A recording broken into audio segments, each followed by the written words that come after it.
Bienvenidos al episodio 326 del podcast de Comic Verso. Soy Esteban Pedreros y me acompaña el agitado Alberto Calvo. Hola Beto, ¿cómo estás? Agitado pero no revuelto. Bien, gracias. No esperaba menos, Beto, no esperaba menos de ti. ¿Tú qué cuentas? Aquí con algunas preocupaciones que veremos en los próximos días, años. Ojalá en las próximas décadas, pero tal vez sean solo los próximos días. ¿Quién sabe, Beto? ¿Quién sabe? Ok, esa inmediatez para solucionar los problemas es algo que siempre he admirado. Ok. Tenemos algunas preguntas, Beto, por ahí. Quiero contestar inmediatamente una pregunta que me dio mucha risa. Tío Coy nos preguntó si podíamos seguir respondiendo a las preguntas de Tierra Prima a través de Comic Verso en Discord. Y la respuesta que le di fue que no. Que sí. no conoce el concepto de no sé, ¿cómo se llama? La decisión de Sophie, de los dilemas. Así que lamentablemente Tierra Prima se fue, pero si nos quieren hacer preguntas estilo Tierra Prima, lo pueden hacer en nuestro servidor de Discord, al que se pueden unir ingresando en bit.ly/DiscordCV, DiscordCV todo con mayúscula. También recuerda que el mismo tío Coy fue quien al parecer no entendió por qué queríamos condicionar la continua existencia de Tierra Prima y decía, oigan, y ahora que ya no van a hacer esto, ¿por qué no hacen algunos especiales o capítulos extras? Sí. Bueno, tal vez no es que no lo entienda, Beto, es que no lo acepta. Sí, creo que puede que sea eso, pero en todo caso es parte de lo mismo. Está bien. Apareció el candor, tío Coy. Al menos no es el candor embotellado. Ese creo que es candor, Beto, pero ¿qué te parece si empezamos a responder preguntas? Tomato, ¿qué más da? Pero está bien. Me imagino que tenemos algo en YouTube que se ha convertido en la principal competencia para Tío Coy. Sí, de hecho tenemos un nuevo preguntón oficial en YouTube, Beto, así que vamos a darle satisfacción a esa curiosidad. Ok, ¿qué tenemos por allá? Deja ordenar esto por fecha. Andrés Juárez pregunta: ¿qué opinan de la saga de libros de Harry Potter? ¿Creen que es una buena historia? Hemos hablado de Harry Potter varias veces, Andrés, y más allá de lo que ha hecho J.K. Rowling por arruinar su reputación, creo que sí es una buena saga de libros. En particular a mí Bueno, a ver, no recuerdo por qué la empecé a leer, Beto, pero sí recuerdo que más o menos a partir del cuarto libro, del tercer libro, me empezó a gustar. El primero y el segundo los leí, que era muy rápido, muy fácil. Y ya el tercero lo disfruté y el cuarto en adelante ya me parecieron buenos libros. Creo que está mucho mejor contada la historia de los libros que en el cine. Hay cosas que en el cine simplemente no se entienden. Y la mitología está mejor trabajada en los libros, así que sí me parece una buena historia en términos generales. Tiene problemas, por supuesto, como todas las historias, pero en términos generales está bien. ¿Beto? Muy derivativa, pero bastante sólida. Yo creo que también, comenté que yo descubrí los libros antes de las películas, por recomendación de un amigo muy aficionado a la fantasía. Él fue el que dijo, oye, si puedes echarle un ojo a estos, cuando puedas hazlo. Y después otro amigo, que también le habían hecho la sugerencia, me marcó un día, oye, estoy en el aeropuerto y estoy viendo que aquí en la librería están los 2 primeros libros y están baratos. ¿Quieres? Y dije que sí, entonces leí los 2 primeros. Para que se hagan una idea, yo en aquel entonces fue cuando decidí que ya no iba a comprar libros traducidos al español por la diferencia de precios. Porque veo que en aquel entonces ya estaba anunciado que iba a ser el primer libro y en español iba a costar, si no mal recuerdo, 250 pesos, que en aquel entonces era el equivalente a algo así como 14 o 15 dólares. Y los 2 libros que me compraron en su edición en inglés en una librería del aeropuerto de la Ciudad de México salieron el primero en 7 dólares y el segundo en 8. Entonces cuando la versión original te cuesta la mitad que la versión traducida, hace muy fácil tomar la decisión de no darle dinero a editoriales que medio mal traducen las cosas y aparte te las dan caras. Entonces yo fue así como le entré a los libros. Ya había leído el segundo cuando se iba a ver una película. Ya para cuando llegó el tercero, curiosamente hubo un incremento como del 50% en el precio. Ya no salió tan barato como los paperbacks de los primeros. Pero sí es una saga a la que yo le entré un poquito antes de que se diera el boom que fue mayormente gracias a las películas, pero coincido contigo en que los libros están bastante mejor hechos que las películas, pero también habría que recordar que en la primera película la señora Rowling decidió que, pues, quién mejor que ella para escribir la adaptación. Jamás había escrito un guión, pero pues qué tan difícil puede ser, y se dio cuenta cuando no quiso que le recortara nada a su guión, y fue el baboso de Chris Columbus y regresó y le dijo, bueno, aquí está el rough cut del guión que filmamos de acuerdo con las instrucciones del escritor y tenemos una película de 3 horas y media para niños. A ver, par de tarados. Ahora sí ya van a dejar que alguien más le meta mano a esto, y hubo ahí un recortadero que pues terminó en arcos mal trabajados y personajes que no tienen desarrollo alguno y cosas por el estilo. Entonces las dos primeras películas de Harry Potter son particularmente malas, y el tema con los libros, yo creo que los libros es una de esas sagas que tiene la peculiaridad de que va creciendo en complejidad, lo cual me imagino que es parte de lo que hizo que en una generación de lectores quedara tan arraigada, porque los libros fueron creciendo con ellos. Si tú empezaste a leerlos a los 11, 12, 13 años, cada libro era un poco más complejo y a lo mejor iba un poquito más empatado con lo que eran tus intereses como lector. Entonces, en ese sentido, me parece que sí era evidente el crecimiento de un libro al otro. Yo por ahí alguna vez dije que encontraba un tanto sospechoso el crecimiento del libro 4 al 5, pero fue en donde hubo una mayor distancia entre la publicación. Fueron como 2 años y medio en lugar del año que había separado a los primeros, y sí se notaba un salto bastante grande, y yo decía, híjole, no quiero ser mal pensado, pero esa es la clase de cosas que más me hacen sospechar la existencia de un Ghost Rider. Bueno, Beto, Ghost Rider ha sido un personaje popular hace muchísimo tiempo. No, un Ghost Rider, no Rider. Ah, ok. Que aparte del Ghost Rider depende de cuál, porque el original pues tiene 50 años de existencia y su popularidad ha sido muy dispareja. Intermitente. Sí. Ok, Beto. Sigamos con las preguntas. Tenemos una chorrera de preguntas de Ricardo Pérez, así que tratemos de darle salida más o menos rápida. Ok, ¿qué tenemos? Excelente inicio de año a ambos caballeros. Envío unas pocas preguntas, que en realidad son como 15. Ok. ¿Cómics que recomienden de Jed MacKay aparte de su Moon Knight y Timeless? La muerte de Doctor Strange. Yo empezaría por Black Cat, que es muy... ¿Cuánto? Black Cat. Ah, ok. La serie de Felicia Hardy es muy divertida. Aparte, les permite ver el crecimiento de un artista mexicano, porque por ahí hacia mitad de la serie entró como dibujante regular Carlos Fabián Villa, y hace un trabajo muy sólido, y a lo largo de la serie va creciendo. Por ahí seguramente vieron ilustraciones de Iron Kitty, que es una armadura de Iron Man modificada para verse como un gato. Surge de esta serie justamente porque uno de los golpes que tienes en esa serie es que Felicia decide robarse una armadura de Tony Stark. Es muy divertido esa serie. Ok. Siguiente pregunta. ¿Cuál dirían que ha sido el mejor regalo que alguien les ha hecho en cuestión de cómics o temas relacionados a este medio? Mi papá, Hellblazer Dangerous Habits, hábitos peligrosos. Híjole, van a decir otra vez que estoy fanfarroneando, pero yo diría que aquella caja como con 200 cómics que mi tío padrino me dio justo después de la separación de mis padres. Sí, la legendaria. Yep. ¿Recuerdan la caricatura de The Mask? Donde los ¿Recuerdan la caricatura Mask? Donde los vehículos se convertían en otros vehículos de asalto. Sé que salió hace unos años una miniserie de dicha franquicia. ¿La han leído y la recomiendan? Yo sé que existe Mask porque tengo un amigo que es un par de años mayor que yo y era muy fan de la serie, entonces me hablaba de la serie y yo le decía, sí, ya. Y hacía como Homero Simpson y pensaba en otra cosa. Más allá de eso, no tengo idea. Recuerdo sí que salió la serie que me llamó la atención porque justamente pertenece al conjunto de caricaturas que no vi en los 80 y que por lo tanto son irrelevantes para mí, como G.I. Joe.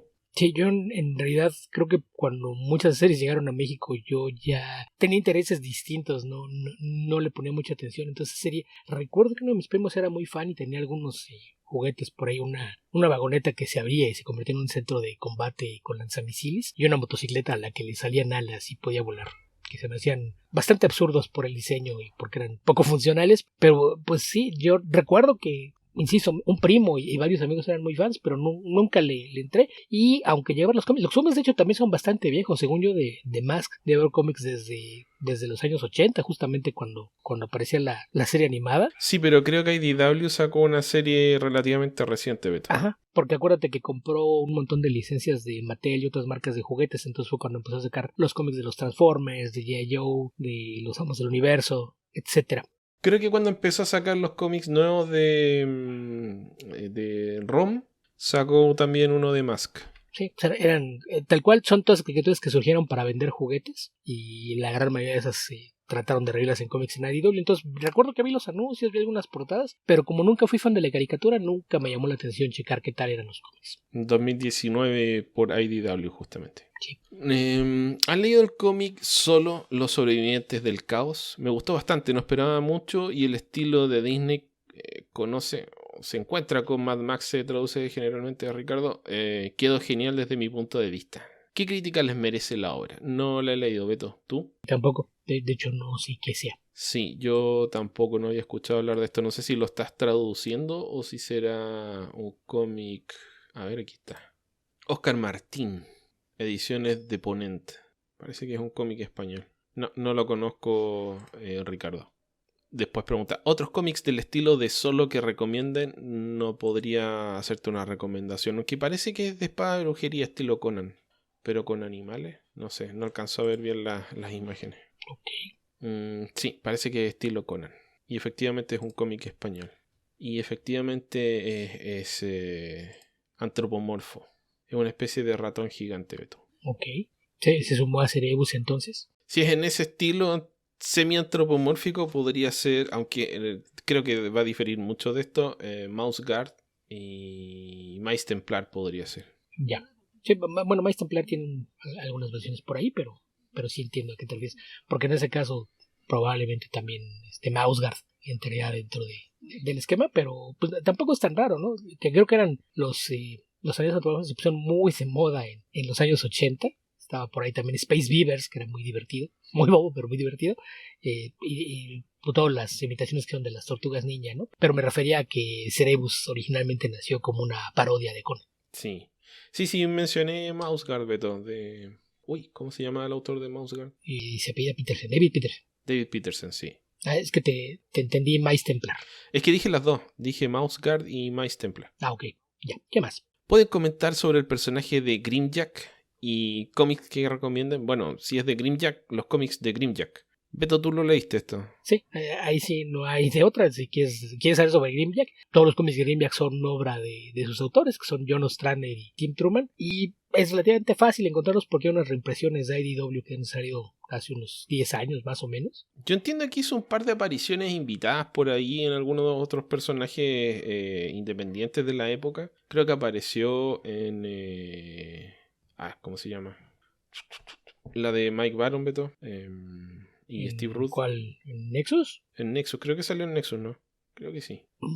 Hacían muchas promociones cruzadas porque a los dos los llegó a publicar First en algún momento. Entonces, según yo, más que crossovers, lo que hacían mucho era que a veces incluían como un previo, una historia cortita así de 4, 6, 8 páginas en la parte de atrás.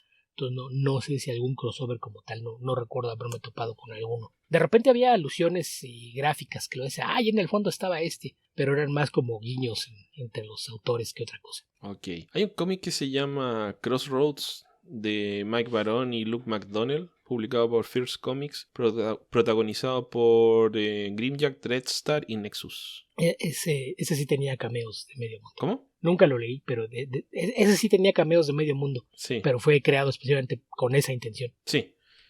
Ok. Siguiente pregunta. ¿Han leído algo del personaje Largo Winch? ¿Lo recomiendan? Yo no. ¿Tú, Beto? Lo conozco más por reputación que realmente haber leído algo. Ok, vamos mal con este cuestionario, Beto. Es que Largo Winch es un personaje que, híjole, creo que realmente nunca fue tan popular, ¿eh? Está, según yo, basado en un cómic, no sé si francés o belga, pero pues del mercado franco-belga. Entonces la cosa es que por aquí es difícil conseguirlo a menos que le entres a las ediciones españolas, que te van a costar lo que si te hubieras comprado un ómnibus, ¿no? Te van a dar 100 páginas al precio de 800 y es algo que nunca me ha agradado. Entonces sé que hay una película que ya tener hace unos 10, 12 años y fue a raíz de esa película que traté de averiguar y fue cuando me di cuenta de que pues, era muy difícil encontrar por acá los cómics. Entonces con el cómic europeo sí ese siempre es un problema, que no es fácil acceder a él, a menos que conozcas a alguien, a menos que vivas en España, por ejemplo, o que conozcas a alguien que te pueda mandar cosas de allá. Ok. ¿Nos pueden contar sobre algún cómic que les haya gustado y que por alguna razón haya quedado inconclusa la historia? ¿Uno? Sí, pero que nos guste, Beto, no solo que sea curiosidad. No, son muchísimos, o sea, ¿por dónde quieres empezar? Dale tú, porque a mí... Liberty Chance, por ejemplo, ese es un claro ejemplo de un cómic que era muy bueno y jamás terminó. Wonderlanders, de los Bierman, Mira, hay uno que a mí me gustó harto y no quedó inconcluso porque en realidad tuvo final, pero es como si no lo hubiese tenido, que es Hard Time de Steve Gerber con dibujos principalmente de Brian Hood, que salió, creo que fue en la línea Helix o una de esos imprints de DC hace un montón de años y que originalmente apareció primero una serie regular que concluyó, fue cancelada creo que en el número 12 y luego tuvo una segunda temporada que alcanzó creo que alcanzaron a salir 6 números. Se nota mucho porque la segunda temporada continúa casi inmediatamente con la historia, pero cuando ya se sabe que la serie va a morir, el número 6 concluye, retoma la historia casi 80 años después. 70, 80 años después para darle un cierre. Podríamos decir que técnicamente no está inconclusa, pero es una historia de la que se espera, o sea, que podía haber tenido bastante más desarrollo. Sí, según yo, ese fue en DC Focus, no en Helix. Sí. Y la segunda, creo que la segunda ya no existía Focus cuando salió eso, entonces probablemente fue DC a secas. Ya. Creo que la segunda vez, no sé. Tenía un sello, pero no recuerdo cuál. Creo que tenía... Salieron como con año y medio de diferencia, ¿no? Sí, no fue mucho. Paró como 6 meses y volvió. Porque fue como que dijeron, sí, la vamos a cancelar porque no vende. Y después vino Dandy Dio, que en esa época le gustaba ser el padrino de esta serie agónica. Y la relanzaba, pero decía 6 números. Y en 6 números realmente no alcanzas a salvar nada porque no es suficiente para crear tendencias. Si le das 6 números a una serie, es imposible que la serie sea capaz de revertir números negativos. O sea, no es capaz de crear una audiencia que se mantenga en el tiempo como para sobrevivir. Tendría que ser más tiempo. Sobre todo si no es mainstream, necesitas darle mínimo un año para que tengas chance de que a lo mejor después de 6 números publicar un TP. Claro. Y ahí es donde te das cuenta si hay un mercado o no. Que fue, por ejemplo, lo que pasó con la versión más reciente de Hellblazer, ¿no? El de Sis Purrier, que lo cancelaron antes de que llegara el año y anunciaron que se cancelaba 2 meses antes de que aparecía el TP con los primeros 6 números. Es como, y no podés por lo menos esperarte a ver cómo están las órdenes del tomo antes de decidir que no funciona. O sea, es un personaje que en Vértigo todo el mundo sabía que la mayoría de las series en grapas salían tablas y realmente su mercado estaba en los tomos. Entonces, sí a veces son curiosas esas decisiones que dicen, no, le vamos a dar una oportunidad. ¿Cuánto? 3 meses, a ver si levanta. En 3 meses no tiene tiempo ni de ver si levantó el primero de esos 3 números. No alcanzas a... No alcanzas a vender un número como para saber si la tendencia... Porque hay un problema con las estadísticas de venta de cómics que cuando tú recibes las estadísticas de venta del número, en realidad lo único que sabes son las órdenes que hicieron las tiendas. No sabes la respuesta del público a ese cómic. Sí, es una venta que son engañosas. Es como ahorita que están acá haciendo promoción de la visita de Jim Lee a México, andan duro y dale con el X-Men número 1. El cómic más vendido de todos los tiempos. 8 millones de copias. Yo tengo 5. Y creo que por ninguna de ellas pagué más de $1. Y si vas a muchas tiendas de cómics que tengan back issue de los 90, lo encuentras en $1 o $2.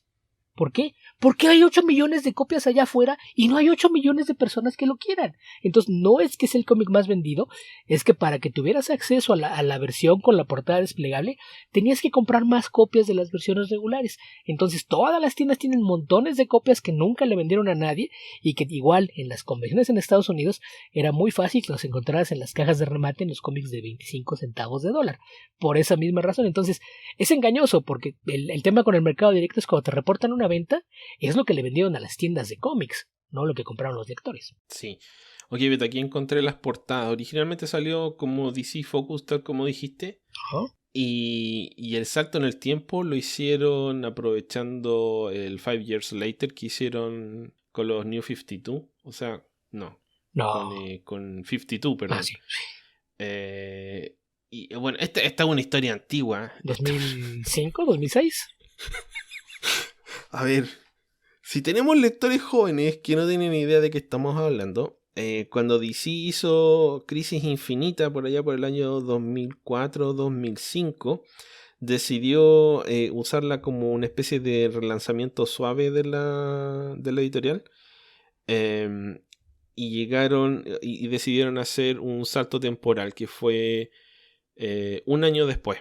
Se llamaba el evento, One Year Later, donde estaba todo distinto.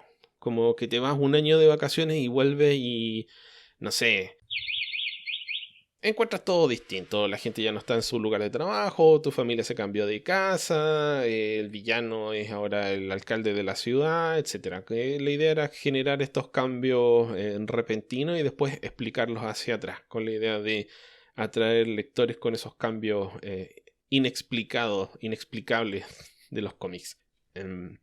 No funcionó muy bien, salvo porque para explicar qué pasó en ese año en el que desaparecen Superman, Batman y Wonder Woman al final de Crisis Infinita, lanzan la serie 52, que fue muy exitosa para DC.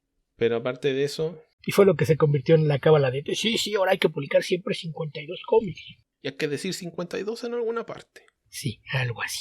Así que esa es la versión muy resumida de ese cuento, que no lo vamos a explicar más largo porque ¿para qué? Sí. Ok, Beto, creo que con eso ya respondimos esa pregunta. Sí, que hay un montón de series que terminaron inconclusas o que fueron canceladas antes de tiempo, cosas por el estilo. Pero ya, ese es un buen comienzo. Recuerdo vagamente al personaje de Flamita, Hot Stuff. ¿Qué le sucedió? ¿Fue censurado o simplemente bajó su popularidad? Pasó de moda. Yo solamente he visto imágenes en revistas sobre cómics, pero nada más que eso. Sí, es que según yo no era que hubiera historia suya, sino que lo utilizaban como mascota. Que aquí tiene una solicitud algo extraña, Beto. Dice, ¿han leído Hellstorm de Marvel de los 90? ¿Qué opinión les merece dicha serie? Tiene poco que la compré completa y me gustaría saber su opinión antes de leerla. ¿Qué? ¿Y si te decimos que es horrible? ¿Cuál serie? Hellstorm de Marvel. ¿Hellstorm? ¿Piedra infernal? Hellstorm. Ah, Hellstorm. Tormenta infernal. Pero ¿cuál? ¿La de Warren Ellis con Duncan Fegredo? No especifica, Beto. Porque si es esa es muy buena. Bueno, si te gustan los cómics de horror, claro. Si no te gustan los cómics de horror, pues ni el caso. Que fue de la época en la que todo el mundo le decía a Warren Ellis, sí, lo que tú quieras hacer. No hay restricciones editoriales.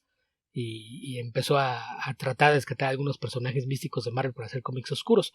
Que hizo en aquel entonces una miniserie de Dread y una de Damon Hellstrom. Que la de Damon Hellstrom se llama nada más Hellstrom, a secas. Y esa sé que hubo una reimpresión hace poco. Esa es bastante buena si te gustan los cómics de horror. Si sabes que Warren Ellis a veces rompe cosas nada más para ver hasta dónde lo dejan seguirles rompiendo. Entonces, si te gustan esa clase de cosas, tanto Hellstrom como Dread son muy buenas. Si es otra de Hellstrom, habría que ver exactamente qué volumen es o quiénes son los autores. Porque de Damon Hellstrom a lo largo de los años ha habido buenas historias, pero también ha habido unas que son de pena ajena. Sí, en mi punto era, Beto, que si ya se compró el cómic, léelo. Así ya, demasiado tarde como para pensar en ¿está bueno o...? Mejor pregunta antes de comprarlo, no después de comprarlo, sino para qué. Ahora disfrutarlo. Sí, porque si no la pregunta se siente como ¿lo leo o lo embolso? O lo revendo, o le paso este muerto a alguien más. Pero ahora yo no doy ninguna opinión al respecto, no he leído ninguna serie Hellstorm, así que no lo sé. Sí, si es Hellstorm a secas, probablemente sea la de Warren Ellis con Duncan Fegredo, que yo recuerdo que me tardé por ahí como 2 años en cazar un número que me faltaba. Ya finalmente lo pude paquetear en un pedido de My Comic Shop. Pero sí, si te gustan esa clase de cosas, y si te gustan los cómics sobrenaturales de Warren Ellis, es muy buena. Si no, pues sería cosa de que le eches una probada a ver si es algo que pueda resultar de tu agrado. Ok, todavía nos quedan un par de preguntas más, Beto. Pero lo de Hot Stuff, es que me confundió que hicieras eso pegado a lo de Hot Stuff. Que no sé si ubiques a quién se refiere, porque me llamó la atención que dijera Flamita, yo nunca lo conocí así. Hot Stuff es un diablito. Sí. Que traía un pañal y su tridente, y era parte de la línea de cómics de Harvey. Pero según yo, más que tener sus propias historias, era como una mascota que de repente tenía apariciones en los cómics de Casper o Gasparín y de Wendy, la brujita buena. Entonces sí había algunas historias de Hot Stuff, pero según yo era así como que personaje muy secundario. Sí, se refería justamente a ese, Beto. Y sí apareció publicado como Flamita en México. Ok. Y me acuerdo que había muchos cómics de esos cuando yo era niño, pero no me acuerdo de todos. Muchas gracias al Caballero Calvo por la recomendación del Hourman de Tom Peyer. Llevo 6 números y está bastante interesante. ¿Qué sucedió ahí? ¿No pegó el cómic o le faltó publicidad? Poco de ambos. Poquito de todo, pero pues fueron casi 30 números, ¿no? Entonces tampoco le fue tan mal. Tampoco le fue tan mal. Pero es como el estándar de la época. Hay muchas series que quisieran durar eso. Sí, pero es como el estándar de la época. Actualmente habría durado Sí, te daban 2 años. 12 números con suerte. No, yo no creo llegar a los 12, entre 6 y 8 probablemente. Antes de que le retiraran el tapete. Sí, probablemente lo habrían lanzado como Hour Man Season 1. Probablemente hubiese salido el número 1. Y ya cuando llegaras al número 3, en la caja de la esquina, hubiese traído la cajita 3 de 6 Sí. de la serie regular. El primero 1, el segundo 2 y el tercero 3 de 6. Sí, que es algo que DC ha hecho bastante. Me molesta mucho cuando lo hace. De igual manera, y lo peor es cuando dicen 3 de 6, 4 de 5. Por eso sí no es exclusivo de ellos. Eso lo hizo Bravura con Strikeback, por ejemplo. Era 1 de 6, 2 de 6, 3 de 5, 4 de 4. Y luego el 4 lo anunciaron como 4 de 4 y no salió. Terminó hasta que salió en Image. Pero, los muchachos de ahora no saben lo difícil que era coleccionar cómics en los 90. De igual manera, gracias por la recomendación del Caballero Pedreros, por las recomendaciones de Six Sidekicks of Trigger Keaton y Assassination. Me gustaron mucho, más Six Sidekick se me hizo más divertida y con ganas de más. ¿A ustedes cuál de estas dos les gusta más? Como pedirme que elija entre mi mano derecha y mi mano izquierda, Beto. A mí creo que me gusta un poquito más Assassination. Entre mi dedo pulgar y mi dedo índice de la mano derecha. Sí, las dos son muy buenas, pero creo que me gusta más Assassination porque es menos derivativa. No requieres tanto saber de qué se está burlando para reírte. Sí, es más específico el humor de Trigger Keaton, pero igual es muy general, o sea, es Chuck Norris, básicamente. Sí, pero se queja más de tendencias que de cosas específicas. Sí. Pero en Assassination es un poquito más general, la sátira es al género de acción en general. Yo creo que tal vez donde está la gran diferencia es que Assassination es una... Si no... A ver, si lo leíste en español o tu inglés no es tan bueno, es más probable que te rías menos con Assassination porque la mayoría de los chistes son juegos de palabras. Sí. No es que no lo sean en Trigger Keaton, pero Trigger Keaton tiene un humor más de estilo sitcom, más de la relación entre los personajes, que ese bombardeo rápido de juego de palabras y de ideas locas. Entonces... Y si lo leo traducido, peor, porque no hay una edición mexicana, entonces tendría que ser una edición española, y los traductores españoles tienden a ser como Drax. Les pasó sobre la cabeza y ni cuenta se dieron. Sí, muy literales. Cuando se dan cuenta. Sí. Así que eso es una posibilidad. Pero creo que andan por ahí. Y los dos están muy bien dibujados porque uno es Erika Henderson y el otro es Chris Schweizer, que los dos, ella y él son muy buenos dibujantes.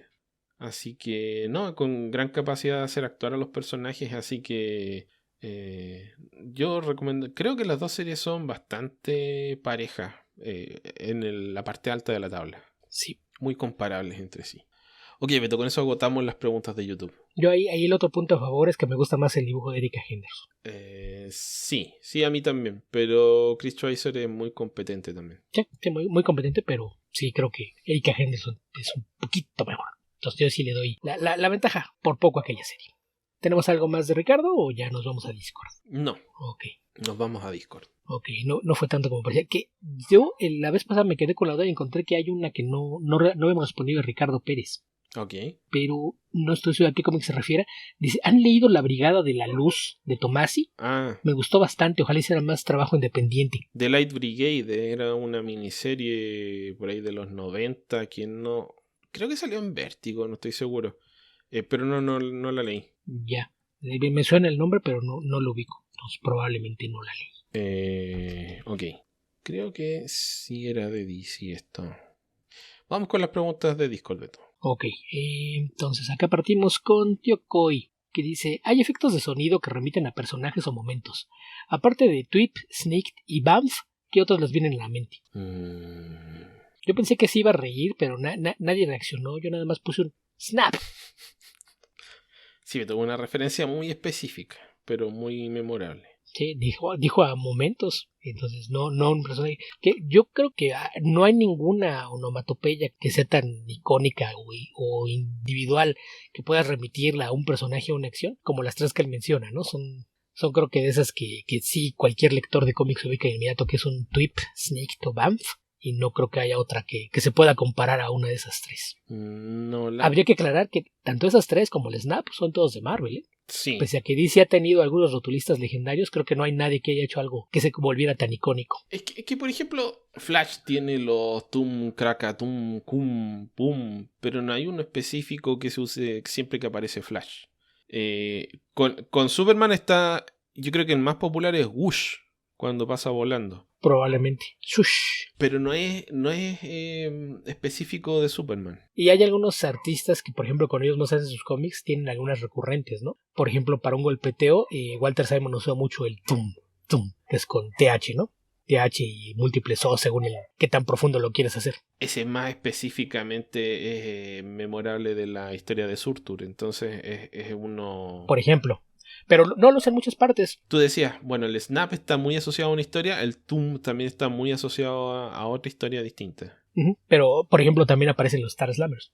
Que ahí por el diseño, yo soy de la idea de que es de Simonson, pero en una de esas también es instrucción suya y era Workman el que lo hacía, ¿no?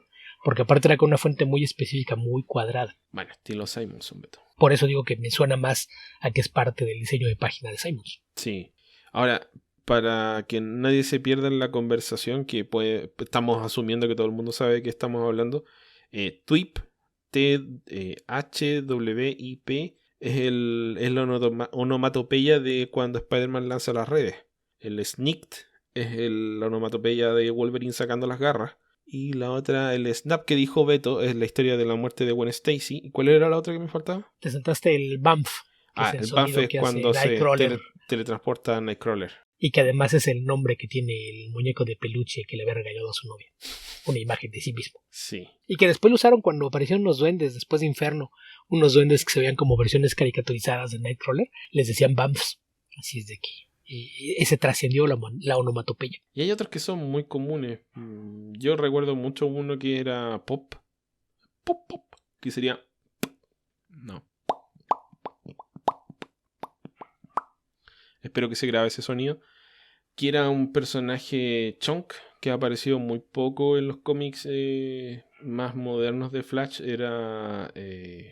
¿cómo se llama? Chester Ronk. Era el mejor amigo de Wally West en los cómics de William Messner Loebs. Aparece primero en los cómics de Mike Baron con Jackson Guice y después se transforma en un secundario importante de Messner Loebs con Greg LaRocque. Y él tenía el poder... él absorbe una máquina que es capaz de crear hoyos negros y se transforma en un hoyo negro humano. E involuntariamente absorbió a mucha gente y la transportó a una dimensión que estaba dentro de su propio cuerpo. Entonces la gente, cuando desaparecía en algún momento en que él se frustraba y accidentalmente los transportaba, hacía ese sonido, pop. Y también cuando logra dominar sus poderes y traerlos de vuelta y que aparecen todos así como que hubiesen pasado por la guerra más o menos, también empezó a hacer ese sonido. Así es. Ok, Beto. Siguiente pregunta. Y mismo tío, ¿quién es su artista favorito de Spider-Man? Mira, hay mucha gente que lo detesta, pero yo me quedo con Humberto Ramos. Sí, yo lo pongo por allá arriba en uno de mis favoritos, pero creo que yo sí me tendría que ir con algo más clásico y tendría que decir que muy probablemente John Romita padre, seguido de su hijo, y con Humberto también por allá muy arriba. Sí, en mi caso no tengo ese... No es que no me gusten los anteriores, pero no tengo ese apego por esas historias clásicas porque no las leí cuando salieron. Las leí mucho tiempo después, algunas. Pero hay muchos de esos artistas que me gustan. Yo sé que, a ver, bueno, los clásicos está obviamente Steve Ditko, John Romita Sr., John Romita Jr., Rosandru, bueno, Gil Kane. Hay muchísimos y muy buenos todos. Sí. Pero la época en la que más leí Spider-Man, mi favorito era Humberto Ramos, junto con, bueno, más reciente, pero que me parece que hace un buen trabajo, es Carmine Di Giandomenico. Pero no diría que su estilo alcanza a ser tan icónico como para pasar a ese panteón de los dibujantes de Spider-Man. Otro que pongo muy arriba, que también es relativamente reciente, es Marcos Martín. Sí, Marcos Martín sí, a pesar de que su trabajo con el personaje es bastante exiguo, esporádico, pero muy importante. Sí, no es tanto, pero tiene algunas historias muy importantes. Sí. Entonces, sí. Que ahí también yo creo que tiene mucho que ver a veces cómo conociste al personaje, ¿no? Yo a eso atribuyo que haya tanta gente que liste a McFarlane y Larsen o Bagley como sus artistas favoritos, cuando ves que los tres son bastante malitos, pero tiene mucho que ver con en qué época conociste al personaje. Yo creo que McFarlane y Bagley sí tienen un lugar en la historia. Creo que Eric Larsen no. Creo que McFarlane, para bien o para mal, creó una estética del personaje que tuvo una vida no tan efímera como la gente le gustaría pensar. Todavía se ven dibujos con los ojos estilo McFarlane por ahí. Así que más allá de lo bueno, lo malo fue distintivo. No olvidemos su Mary Jane con las rodillas articuladas de 360 grados, porque la anatomía nunca ha sido lo suyo. Y en el caso de Mark Bagley, que a pesar de que Beto tiene una animadversión especial por Mark Bagley. Detesto los cuellos de trompo y el que no pueda ser consistente con los rostros y recurra a dibujar a todo el mundo de perfil para tener que dibujar solamente medios rostros. Y unos perfiles medios extraños también, porque le dibuja la mitad de la cara pero no respeta la perspectiva del rostro. Además. O le ennegrece la mitad del rostro también. Se lo esconde, le tira unas mechas para adelante y le dibuja una sombra. Sí. Y hace solamente un ojo. Mark Bagley tiene, ¿cuánto? No sé, más de 100 números que hizo del Ultimate Spider-Man. Sí. Así que para una cantidad muy buena, una cantidad apreciable de personas, fue el dibujante de Spider-Man por 9-10 años. Y también antes de eso son muchísimos números en Amazing. Entonces, por eso digo, es una etapa en la que muchos lectores actuales de cómic entraron justamente en ese periodo entre el McFarlane, Larsen, Bagley. Ellos tres te abarcan fácilmente 10 años del personaje. Entonces, yo creo que esa es la razón por la que hay tanto cariño, aunque ninguno de los tres es realmente un artista bueno. Pero el periodo de Larsen es bastante más corto, Beto. Yo diría que sí. En mi caso, por lo menos, yo tengo que hacer un esfuerzo por recordar cómo Eric Larsen dibujaba a Spider-Man. Es que recuerda que él entra cuando se va McFarlane a hacer su propia serie y lo corren a la otra serie. Él estaba en las series secundarias, él estaba en Spectacular, pero sí hizo también bastante. Pero me refiero a que si los agarras a los... Pero el estilo de Larsen es más irregular, no es tan distintivo como el estilo de McFarlane. Varía mucho antes de asentarse en algo que es Savage Dragon. Bueno, pero Savage Dragon era hubiera sido ridículo que un personaje que creó hace 40 años, de 10 años después no le quedara parejito. Pero a eso me refiero, o sea, y de hecho los primeros Savage Dragon son bien distintos de los Savage Dragon que dibuja ahora, y yo creo que a veces los hace en un par de días, me da la impresión. Pero ese es Hulk con una aleta en la cabeza. Pero el estilo de, digámosle cariñosamente, minimalista, Beto. Pero el estilo de Eric Larsen no. Requiere... Minimalista Sandy Watson. Bueno, sí. Phil Hester. Simple. Que...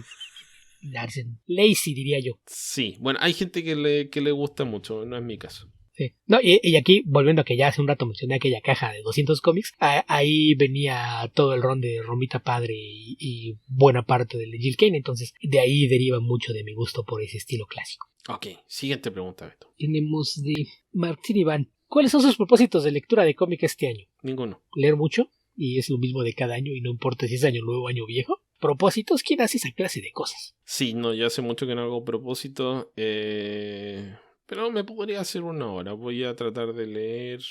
no sé. Beto, ¿qué tengo que leer? Que no sea Sandman. ¿Estás seguro de que quieres que te haga una lista? No, Beto, una lista sería demasiado grande. Te digo una cosa. Una cosa y que no sea Sandman. A ver, ¿qué podría ser? Mage, ahora que ya terminó. Ok. Ya están las 3 series completas. Dale, lo voy a hacer. Siguiente pregunta. Sí, te pregunta Pons Tercero. ¿Qué opinan de iVampire de los New 52? Buena. Bastante buena. Era de lo más rescatable de hacer los New 52 y lamentablemente Joshua Hale Fialco fue de los escritores que descubrieron que pagan mejor en la televisión que haciendo cómics, entonces sus apariciones en este medio se han vuelto cada vez más esporádicas. Sí, pero ahondando un poquito en lo que está diciendo Beto, Joshua Hale Fialco tuvo un inicio muy bueno en iVampire. Y a medida que avanzó la serie, que fue una de las que rápidamente se puso en la zona roja de corte, creo que duró como hasta el número 16, algo así. Algo así. O el 12. Era una de las mejores series porque estaba haciendo horror superheroico sin sangre excesiva, con un dibujante desconocido en esa época que era Andrea Sorrentino, con un personaje altamente desconocido. Che, necesitas tener cierta edad para acordarte del personaje y a veces ni así. O sea, tenía como un handicap de 100 más o menos Joshua Hill Fialco. Y a pesar de eso, era una de las mejores series. Lástima, no le fue bien. Al poco tiempo, Joshua Hill Fialco pasó a escribir una de las series de Green Lantern, Beto, pero no recuerdo cuál. Creo que fue Red Lanterns. No, recuerdo, ya para entonces yo ya había abandonado el barco cuando eso pasó, entonces no sé. Fue una de esas, pero fue uno de los escritores que se destacó y que pasaron a ser de los de aquellos a los que les confiaron la segunda y tercera y cuarta y quinta oleada de los New 52, las reposiciones de ideas y eventualmente Y era de los que no tenían nombre, que parecía inventado, ¿verdad? Sterling Gates. Sí, no, ese nombre es demasiado. No, yo no puedo creer que el tipo se llame así ni siquiera de cerca. ¿Quién se va a llamar Puertas de Plata? ¿Quién se va a llamar Aquí vengo San Pedro? No, no puede ser. Si no, yo después en una entrevista me enteré que Fialco ya no estaba haciendo cómics porque escribió lo que llaman spec scripts, que es hacer guiones sobre formato basado en una propiedad existente. Los anduvo rolando con su agente en televisión y en cuestión de unos meses ya era parte del equipo de escritores de Chicago Med. Entonces, si tienen curiosidad de saber a qué se dedica, pues mayormente anda escribiendo televisión por allá de aquellas series de Chicago. Creo que escribe mayormente para Med, pero creo que también ha escrito capítulos para la de Chicago Fire. Ok. Bueno, a lo que iba yo es que entró rápidamente en la lista de artistas o de escritores maltratados por Dan Didio. No maltratados en el sentido de que los tratara mal, sino en el sentido de que les dice, haz esto otro, pásate a esta serie, necesito que termine esta historia. Que nunca se valoró su trabajo. Claro, no desarrolles tu historia, sino que arréglame este problema de continuidad que tengo yo. Y como tal, creo que tiene la tarjeta y el contacto del club de fans de Odiamos a Didio, al que también pertenece gente como Chris Robertson, Greg Roca y varios otros más. Sí, pero sí diría que fue uno de los escritores proyectos o prospectos de escritores que tuvieron un éxito relativo en los New 52, a diferencia de lo que pasó con otro escritor que yo diría que tenía muchos más pergaminos y tenía una buena cantidad de series interesantes, que era Nathan Edmondson, que en DC no anduvo nomás. Sí, que he tenido por ahí varios proyectos en Image, sin que termine de despegar, ¿no? Pero es generalmente garantía de solidez. Sí, excepto si leen Grifter. Grifter apesta. Grifter creo que empieza bien y se pierde rápido, y ahí culpo la dirección editorial, que ya sabemos que era un problema con Dicen Acreedores, que también era la razón por la que desaparecían artistas. Cuando de repente ya entregaste tu cómic y estás a todo tiempo, dicen, necesito que redibujes estas 5 páginas para mañana. Y luego se preguntan por qué la gente no quería trabajar en DC. Y por el mismo dinero, que eso era lo más edificante. Ajá. Ya te las pagué, no esperes que te las pague otra vez. Te las pago cuando te las acepto, no cuando las dibujas. Sí. Si la tienes que hacer 3 veces, son 3 veces, pero es la misma página. Y el mismo dinero. Y luego se preguntan por qué tanta gente se fue de DC en esa década. Ok, Beto, siguiente pregunta. Tenemos de JJ 2049, hablando específicamente del logo en el traje de Batman en cómics, ¿cuál o cuáles son sus favoritos? El de los 60, el rediseño de Carmine Infantino, la oblea amarilla con el Batman, el símbolo de Batman al centro. Mira, es que a mí nunca me gustó. Yo cuando lo hicieron extrañaba la versión de la Edad de Oro sin el óvalo, y cuando decidieron quitárselo a finales de los 90, yo lo aplaudí. Dije, qué bueno que se lo quitaron por fin. Y en ese sentido, creo que desde que no tiene el óvalo se ha convertido en, pues cada quien dibuja el murciélago como se le dé la gana. Sí. Así es de que es muy disparejo. A veces dentro de la misma serie, si te cambian el dibujante de un número a otro, tienes un dibujante relleno, el murciélago es distinto.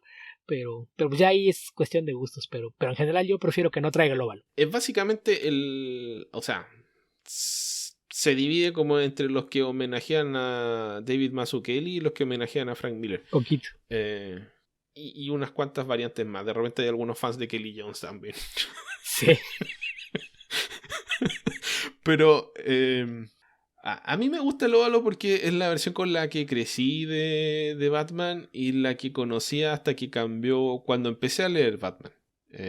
Pero no inmediatamente, porque como he contado varias veces, yo tenía un desfase en los cómics de Batman. Entonces tenía esta extraña situación de que leía los cómics argentinos de Batman y tenía el óvalo, leía los cómics mexicanos de Batman y estaba con todo el cambio de traje, porque estaba en pleno Nightfall, Nights and Night Quest. Y después de eso, cuando viene Prodigal, creo que fue en Prodigal o justo antes de Prodigal, sacan el traje nuevo, que era el traje negro con gris, que era uno de los trajes más feos que ha tenido Batman nunca, pero que ha subsistido, porque era una diferencia de tonos muy leve, era demasiado oscuro. Pero la cantidad de variaciones que tiene el traje de Batman son muchísimas, y la mayoría de la gente siempre vuelve a lo mismo.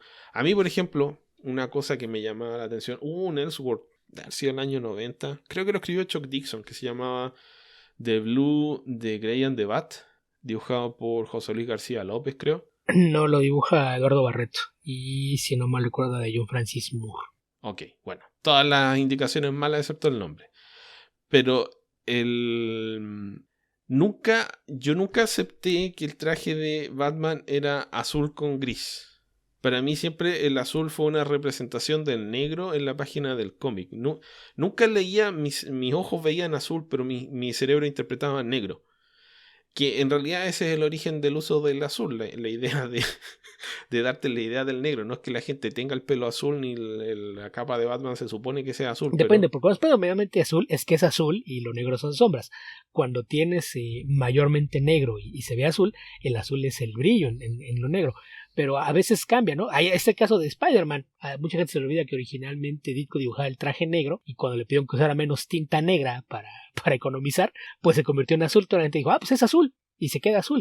Y luego eso se ve traducido de una forma multiplicada en el Spider-Man 2099, que por ahí del tercer número creo hay una secuencia en la que le dice a su mayordomo holográfico, si alguien pregunta por mí, no me viste salir por aquí, ¿ok? Y brinca por la ventana con el traje de Spider-Man y cuenta a su hermano, ¿dónde está Miguel? Y Miguel no ha estado por aquí y no traía puesto un traje negro ni saltó por la ventana. Y dices, ¿negro? Pero sí es azul.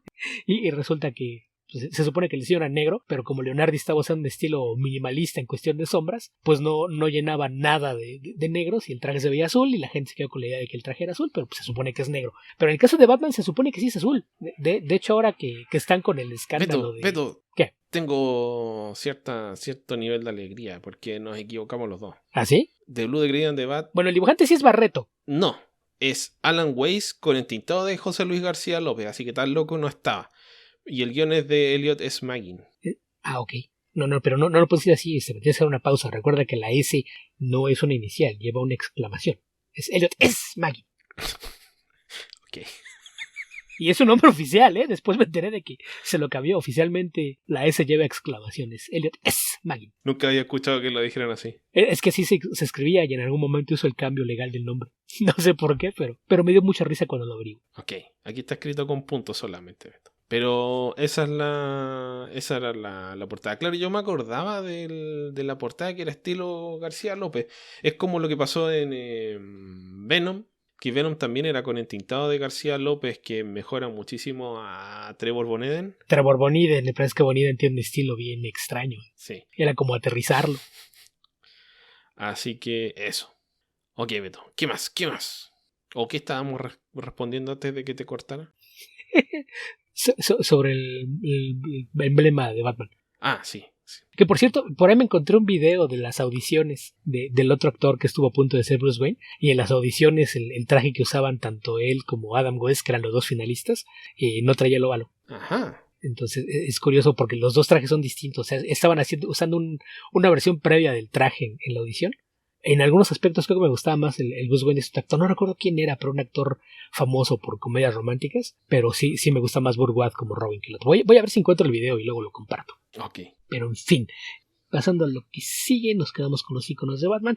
Arturo López, ¿leyeron The Last God de Philip Kennedy Johnson? No. Yo la tengo en mi lista de pendientes, todavía no. Y tío Coy, ¿les gustaron los números donde Superman revela su identidad a Lois? Creo que no son tan populares como otros momentos similares, por ejemplo Peter Parker. Tú le preguntabas si se refiere a los cómics de los 80, pero dice de Superman, sí. Entonces es de la época en la que estaba, si no me acuerdo, Roger Stern y Jerry Ordway, ¿no? Sí, Bob McCloud, Jerry Ordway, Ajá. Mark Wolfman todavía, Roger Stern, sí. Kerry Gamil. Sí, que es la famosa portada que se ve el rostro sorprendido de Luis con los lentes de Clark reflejando que tiene la camisa abierta. Creo que fue Dan Jurgens a Bob McCloud, si no me falla la memoria. Dan Jurgens hace la última página donde golpea la puerta y Bueno, esa portada es en el fondo la primera página de ese cómic. Creo que es McCloud solo, Creo que la dibuja Bob McCloud. Lo que dice Joe Coy, que no es tan popular como otros momentos similares, creo que aquí la principal diferencia es que si tú creciste leyendo cómics en cierta época, por ejemplo, yo empecé a leer cómics de Superman a finales de los 70, por ahí del 78, 79, fue con lo que aprendí a leer. Y los cómics que llegaban aquí eran cómics de la Edad de Plata, cómics de los años 60. Y muchas de esas impresiones era todo lo que ahora, bueno, más bien lo que en los 80 les dio por llamar las historias imaginarias. Entonces había historias en donde incluso estaban casados. Entonces el que de repente, ok, yo tengo más de 10 años leyendo cómics y ahora ves con que, oh, ya le dijo el secreto a Luis, que no siempre lo había sabido. Entonces yo creo que a mucha gente le pasó algo similar, ¿no? No se convierte en algo de impacto porque ya había muchas historias en las que Luis conocía el secreto. Entonces creo que eso, pese a que en la continuidad post-crisis no existía, creo que sí terminó por minar un poquito el impacto. Sí, pero siempre se deshacía. Quizá era la pseudo historia imaginaria.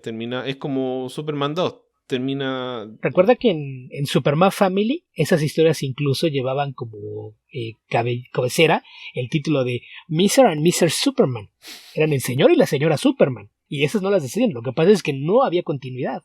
Era un posible futuro en el que estaban casados. Y tan es así que es lo que vemos también en Whatever Happened to the Man of Tomorrow.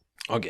Pero sí, cuando empezaron a tener ya un poquito más de con la continuidad, era de que lo descubría y después descubría, no, me engañaron, fue un truco, era una broma, o cosas por el estilo. Pero yo creo que ese es un tema que tiene mucho que ver con eso, ¿no? Creo que eso mina el impacto de decir, le reveló el secreto. O sea, lo he leído tantas veces que también ya estás esperando, ¿y esta vez también va a ser broma o ahora sí es en serio? Sí.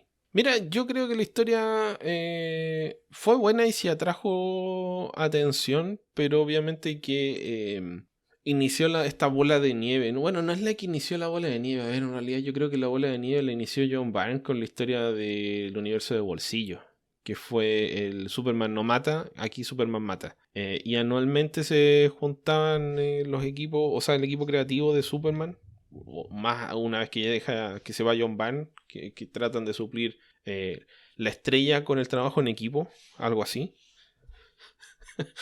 A Pelé con la naranja mecánica, algo por el estilo, no sé.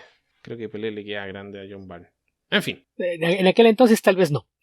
Tal vez sea la única época de su carrera en la que podría apelar a algo así. Pero el punto es que anualmente empiezan a lanzar estas historias, porque estuvo, a ver, el exilio, le revela la identidad, después empieza el compromiso, que el compromiso es larguísimo.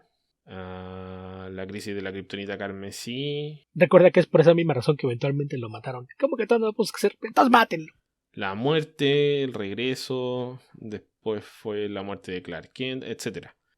Pero se transformó en un requisito anual de estas historias de alto impacto progresivamente más locas, que terminaron echando a perder la serie o las series, en mi opinión, que pasaron por un periodo muy bueno en esa época. Yo diría que alrededor de unos 8 años de Superman de esa época son bastante buenos. Sí, en general son bastante decentes. Y lo de la era del triángulo que menciona, que qué tal era la época, que es su pregunta de seguidilla, es parte bien, termina horrible. que la idea de eso era que en lugar de que tenías 4 series de Superman, pero en lugar de tener 4 historias distintas, era como que se coordinaban para seguirlo. Entonces es obviamente tener una serie semanal obviamente te va a generar problemas aunque haya 4 equipos creativos trabajando en ello.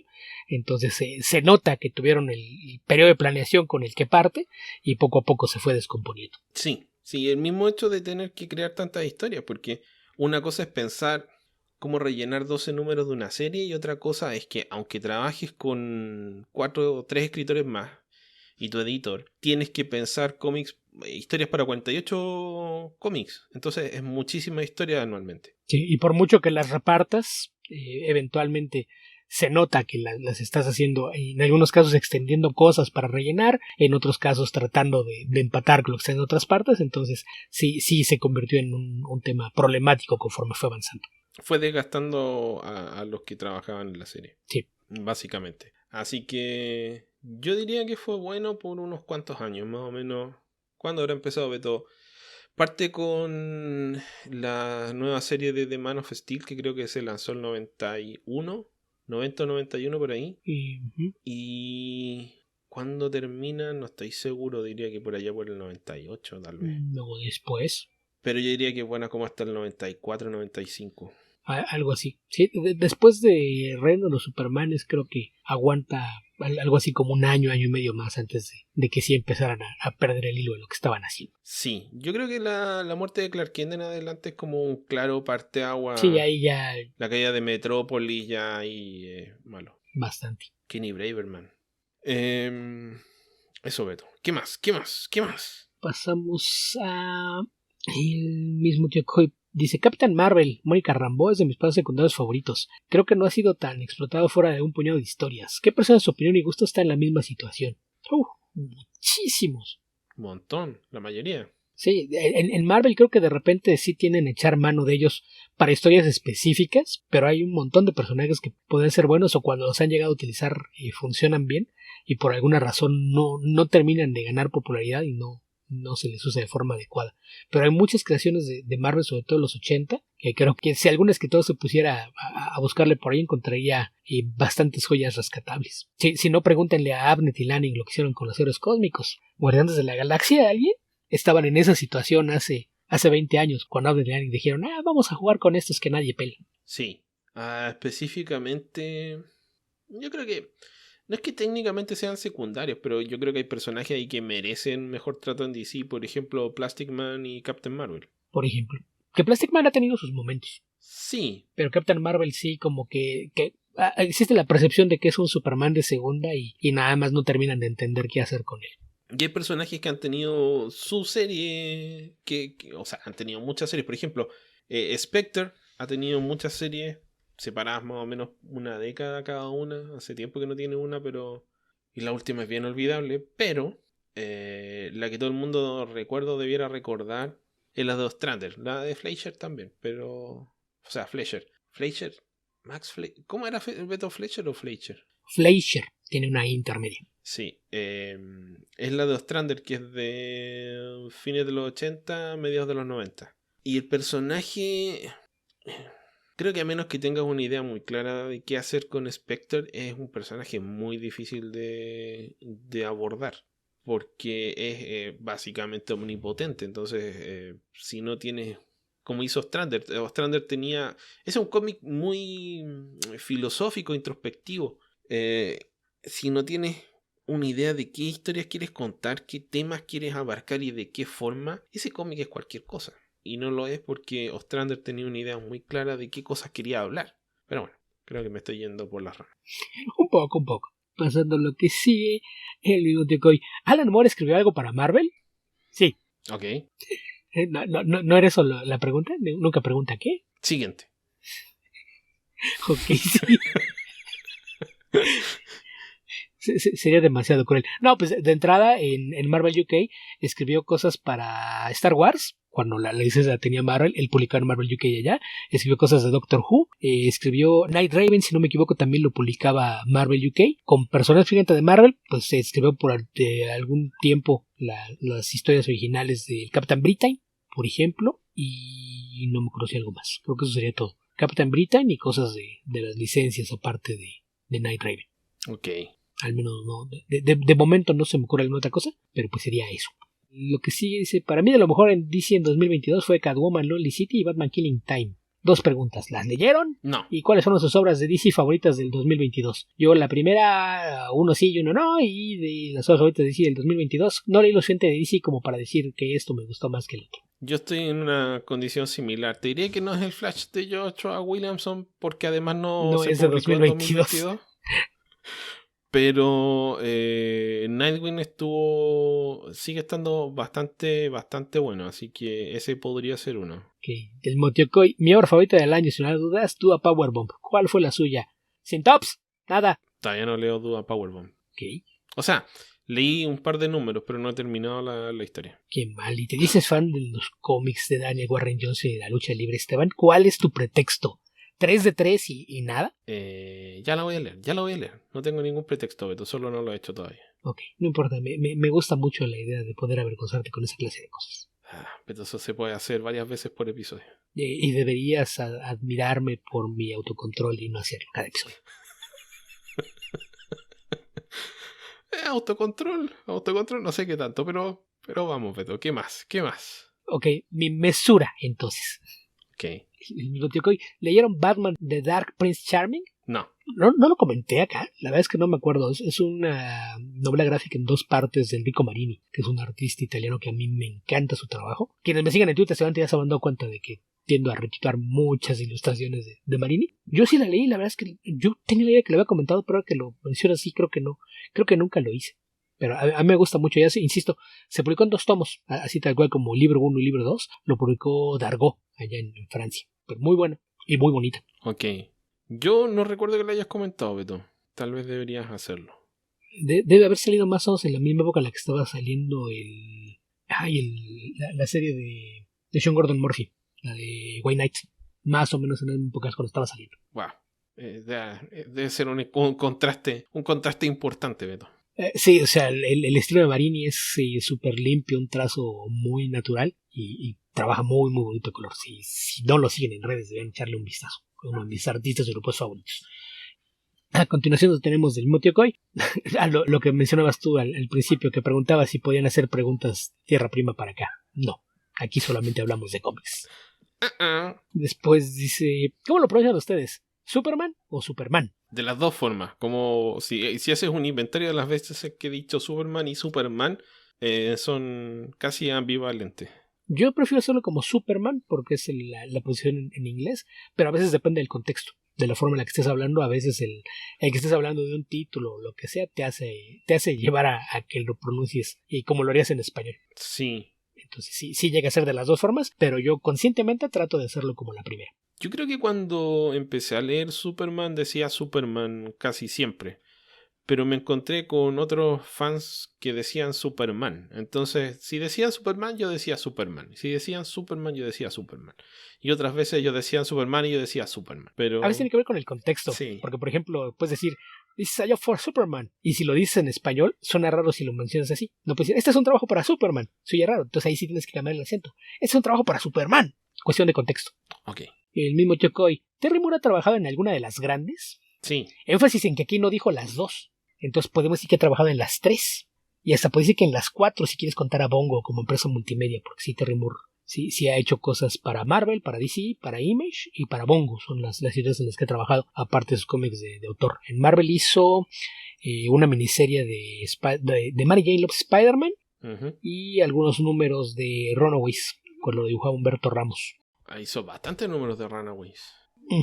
No tantos, son como 7, 8. Tampoco son tantos. En DC hizo algunos números de Birds of Prey y no me acuerdo si algo más. Lo que mencionaba de Image, pues hubo un tiempo que este discipa desapareció en Image, escribió una historia, no recuerdo si de 2 o 3 partes para Jean Tirtin Bootleg, hizo una miniserie de 2 números de Lady Supreme y creo que nada más, y en Bongo hizo un par de historias para los especiales de Bart Simpson's Treehouse of Horror. Así es de que sí tiene trabajo aparte de sus cómics de autor. También hizo algo de Buffy. También, eso ya fue para IDW, si no mal recuerdo, no fue en Dark Horse. No, Dark Horse. ¿Fue en Dark Horse? Sí, aunque tiene un error este listado de Wikipedia porque pone Birds of Prey 47 a 49 en Dark Horse Comics, lo que obviamente está mal. No, eso nunca pasó. Mira, no me acordaba. Strange Tales 2, número 3. Creo que ahí dibuja Rafael Grampa también. Y aparte aquellos números de Birds of Prey es una etapa bien extraña, ¿no? Porque es después de que se va Chuck Dixon y antes de que Devin Grayson. Y esos números de rellenos así como que no sabemos qué hacer con el título, pero no queremos que haya comparaciones. Porque cuando él se va, se queda Gilbert Hernández. Y son números bien extraños, pero que a mí me gustan mucho. Tanto los de Terry como los de Gilbert Hernández. Se lo vamos a pasar a Fantagraphics por mientras. Sí, estuvo muy, muy extraño. No me acuerdo quién era el dibujante en los de Gilbert, pero recuerdo que a mí sí me sorprendió mucho cuando dijeron, Terry Moore va a escribir Birds of Prey. ¿Yo qué? Y digo, ya se va Terry Moore, pero viene Gilbert Hernández. ¿Qué? Sí, extraño. Fue raro. ¿Qué más, Beto? ¿Qué más? El mismo tío Coy. ¿Qué opinan del arte de Gabriel H. Walta? ¿Cuál es su favorito? Yo diría que el que más recuerdo y que me gusta es el de Visions. Vision. Pero ahora tengo dificultades para recordar más cosas de Walta. Déjame buscar. Vision a secas, no es Visions. Ok. A mí me gusta mucho también la historia que hizo para TK Joy, esta de Sentient, que esa, si no mal recuerdo, la comenté por acá. ¿Qué más podría ser? No, Hay un Doctor Strange que hizo con Donny Cates, pero no creo haberlo leído todavía. Era la serie regular cuando Donny Cates fue lo primero que hizo Donny Cates en Marvel. Y es de las cosas que podíamos poner en la lista de inconclusos, porque empezó bastante bien y todo el mundo decía, no, esto pinta para ser una etapa memorable del personaje, y de repente, no, 6 números, ya lo vamos a llevar a otra parte. ¿Qué? ¿Por qué? Pero sí, también son muy buenos. Y también hizo algunos números de Thor con Jason Aaron, pero fueron nada más un par, si no mal recuerdo, más como relleno. Ok, sí, yo diría que Vision, la serie con Tom King, que retroactivamente me he vuelto escéptico. Cuando la leí me gustó, excepto el final. Yo considero que el final de Vision es muy malo. Creo que echa a perder al personaje. Afortunadamente no tuvo toda la repercusión que debería haber tenido. Es decir, el resto de los escritores se dieron cuenta que era una idiotez y por lo tanto no le han hecho tanto caso. Porque es una reinterpretación del personaje que, en mi opinión, lo destruye. Ok. Pasando a lo que sigue, Póster Cero pregunta, ¿alguien sabe dónde aparece Bizarro por primera vez y dónde más ha aparecido? ¿Dónde más ha aparecido? ¿Como cientos de cosas?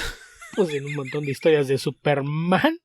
En los últimos 60 años tienen algunos centenares de apariciones. Ok, la primera aparición de Bizarro fue en el cómic de Superboy el año 1950 y déjame ver esto, creo que fue el 58. Finales de los 50 debe ser. Sí, número 68, 1958. Y el personaje tiene múltiples interpretaciones y ha aparecido en un montón de cosas. ¿De quién era? ¿Otto Binder? ¿Con quién? Sí, Otto Binder con George Papp. Pero es un personaje que después fue reinterpretado y utilizado, o sea, reapareció en la serie de Superman. Y en todas aparecía en Superman Family, en Action Comics, en Adventures of Superman. O sea, la primera aparición de Bizarro no es el Bizarro que la mayoría tenemos asociado al nombre. Está reinterpretado o más elaborado una vez que reaparece en los cómics de Superman. Pero es que las otras apariciones es como demasiado... Era uno de los integrantes de la Legión del Mal en los 80. Creo que técnicamente Bizarro es el enemigo de Superman en Superman 4, La búsqueda de la paz. Aunque no, pero la idea es básicamente la misma. Aparece en un par de episodios, o en un episodio por lo menos de la serie de Superboy de Superboy los noventero. 90. Hay múltiples interpretaciones posteriores. Diría que en los 2000 nunca se pusieron de acuerdo en cuál era la versión de Bizarro vigente. Y cada escritor usaba la que le convenía.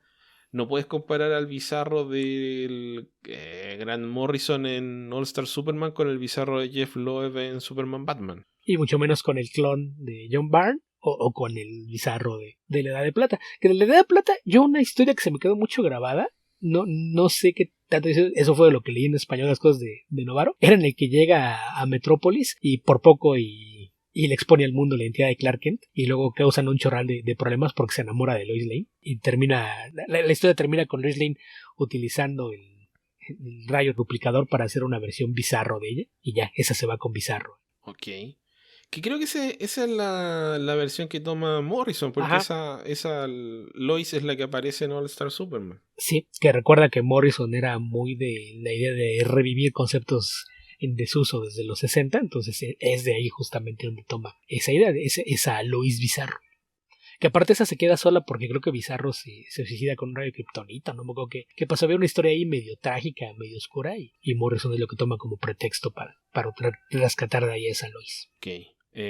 No sé cómo acotar tu pregunta, es demasiado larga. Sí, es demasiado, porque aparte hay muchas versiones de Bizarro, ¿no? Sí, pero bueno, las principales son esas dos, Bizarro World y el clon de John Byrne, que, bueno, aparece y muere inmediatamente, pero vuelve a aparecer más adelante. O sea, es completamente ignorada la versión de John Byrne de los 90, mediados de los 90 en adelante casi. Sí, pero por ejemplo, ¿qué fue en Superman Forever, no? Hay uno que lo crea Dabney Donovan, que utiliza el mismo proceso de clonación de Luthor para hacer otro Bizarro. No me acuerdo de ese. Y hay la miniserie de Bizarro World que hace Eric Powell, el de... Sí.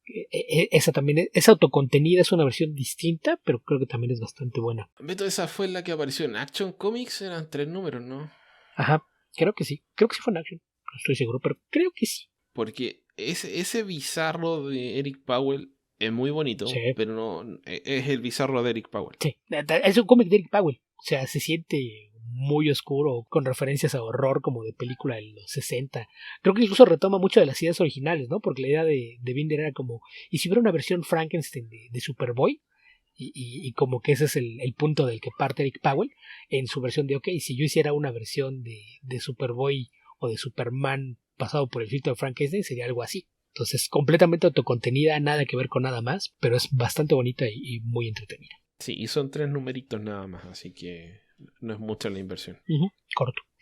Y si no me recuerdo, había un TP que recogía los 3. Ok, ¿qué más, Beto? ¿Qué más? ¿Qué más? Y después tenemos de Tío Koi, que nos vuelve a taguear en una conversación de Twitter de alguien más para preguntarnos, ¿es cierto que esta fue la primera portada variante? Porque a la cuenta Tencent Takes publican las 2 portadas del Action Comics del Man of Steel número 1 de John Byrne.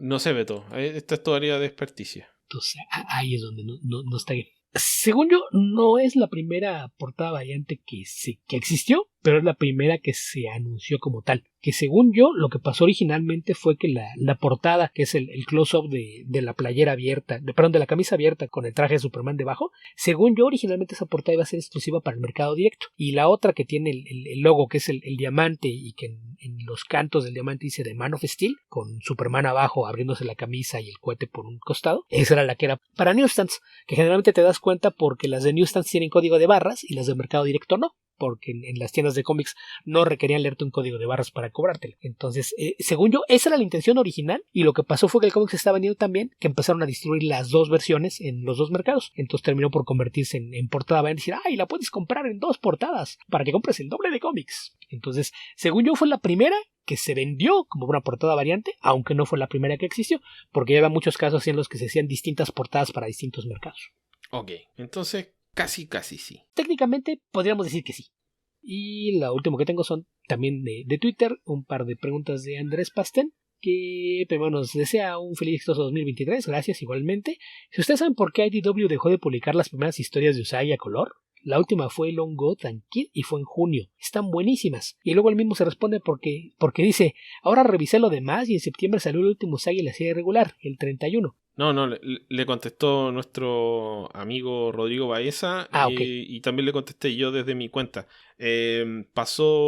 Volvió a Dark Horse, que va a lanzar un imprint de Usagi Yojimbo, que ahora no recuerdo el nombre, o de Stan Sakai, mejor dicho. Un imprint supervisado por Sakai. Sí. Más bien lo que pasó fue que tenían un trato ahí limitado, porque Scott Dumbier le ofreció colorear a Usagi. Entonces, como terminaba su trato con Dark Horse, habló con Mark Richards y dijo, oye, es que me dicen allá que lo pueden colorear y podemos imprimir esto. Y le digo, está bien, si quieres, vete. No hay problema que te lo publiquen a color. Ya después nos ponemos de acuerdo. Y originalmente ese trato era para la serie original, que son la de 31 números. Ya terminó esa serie, entonces, como eso era lo que les interesaba sacar a color, ya terminaron, acabó eso, y ahora va de regreso a Dark Horse. Entonces, en Dark Horse vienen otra vez proyectos nuevos, y aparte cómics que no necesariamente van a ser creados por Sakai, pero cosas que él va a supervisar. Por ahí sé que su esposa va a estar haciendo algunas portadas variantes para algunas cosas, no sé si vaya a hacer algo. Que ella ilustra libros infantiles, tiene un estilo muy bonito, Yuli Sakai. Si no ven el trabajo por ahí, búsquenlo. Creo que es bastante atractivo, sobre todo si les gustan las cosas y que se ven todas chibi o kawaii. Es un estilo muy bonito, y pues habrá que ver qué hay por allá. Y no ha habido anuncios de si va a haber más reimpresiones de material clásico de Usagi. Lo que son buenas noticias, que recuerdo que por ahí se había quejado, no sé si el mismo tío Koi, que decía que ya no se conseguían los tomos recopilatorios de la época clásica, los de Usagi Yojimbo Saga. Al parecer los van a retomar. Va a haber segundas y terceras ediciones de los que sea necesario, y van a terminar de publicar la serie en ese formato de tomos gordos. Sí, el tomo 1 está muy caro. Ajá. Pero parece que va a reaparecer. Sí, de hecho ya, según yo, de los primeros 2 ya anunciaron una segunda impresión, entonces que no se había hecho de todos o le faltaban tomos, que también es mi caso, pues la buena noticia es que van a retomarlo y va a haber reimpresiones de aquellos que ya se habían agotado. Esa es la buena. En cuanto a reimpresiones a color, no han dicho si va a haber algo de eso. Entonces habría que ver si en algún momento se llega a dar que haya a lo mejor colecciones de las mismas cosas que sacó IDW, o si van a colorear algo de material posterior a eso que ya se recoloreó, o del material nuevo. Ok, Beto, ¿queda alguna pregunta más? Según yo, acabamos con todas. Fue exigente esta semana, Beto. Vamos en 1 hora y media de podcast. Sí, y aparte estuvo variadito, ¿eh? A diferencia de otras veces que como que se cierran algunas cosas y ahora sí creo que nos hicieron ir al pasado, a especular, a hurgar en los recuerdos, entonces estuvo surtidita esta tanda. Ok. Yo quiero comentar un poquito Kamen Rider solo para decir que la semana pasada les recomendé que vieran Kamen Rider Black Sun. Esta semana les digo que sí, era buena mi recomendación. Todavía no termino de ver la serie, voy en el capítulo 5 de 8. Pero no ha decaído para nada, está cada vez más interesante, así que si tienen algún grado de interés por ese tipo de series, que dije erróneamente que era un Super Sentai, pero no, esos son con robots. Este es Tokusatsu, que significa superhéroes, creo, en estilos de serie japonesa, el equivalente a, mejor dicho. Así que está bastante buena. Que no es que tenga que ver con superhéroes, según yo el término es lo que sería el equivalente a efectos especiales. Ok.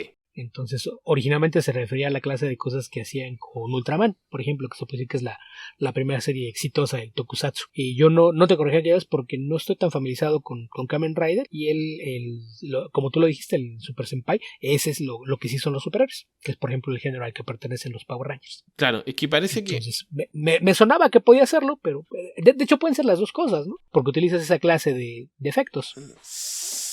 Entiendo que la diferencia, pero por favor, el que sepa me lo aclara, porque esto es una idea muy vaga que tengo en la cabeza.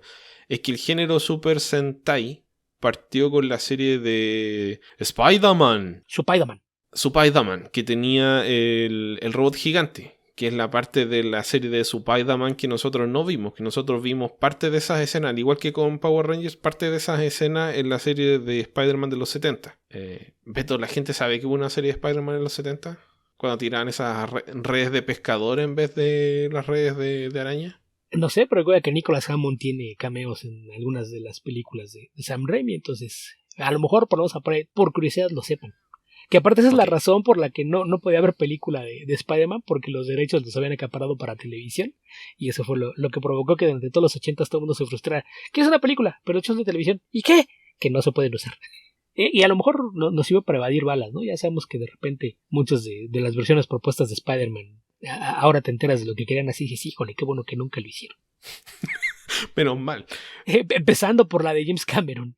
Bueno, pero el punto es que aparece un personaje, como los Power Rangers, aparece un personaje en tamaño normal y aparece un robot. Y el personaje se sube al robot. Entiendo que esa es la característica específica del género. Okay. Que es lo que comparten los Mighty Morphin Power Rangers, que son... Bueno, entiendo yo que son varias series distintas, ¿no?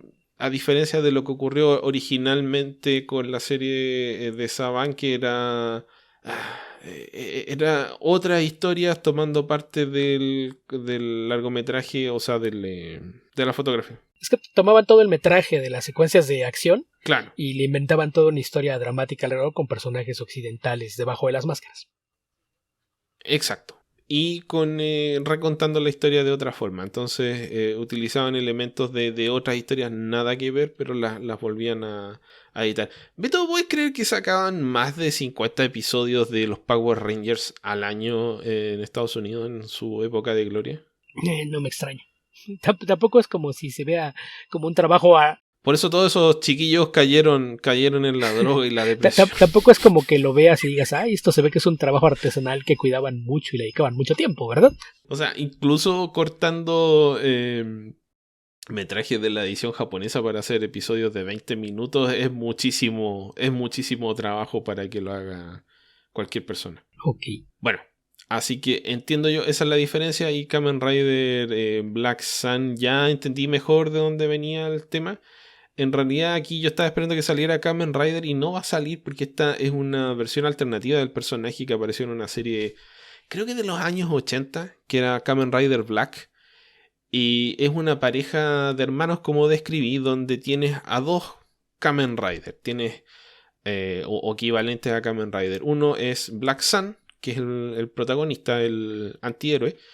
Y el villano, que tampoco es un villano verdadero, es un villano que tiene esta relación cercana, que es la complejidad que tiene la serie. Los personajes se quieren, pero tienen ideologías distintas. Están en las veredas distintas de decisiones políticas relacionadas con la supervivencia de la raza a la que pertenecen, una raza creada por la ciencia. Entonces, tienes a Black Sun y el otro es Shadow Moon. Shadow Moon es el grillo plateado, el grillo negro es Black Sun.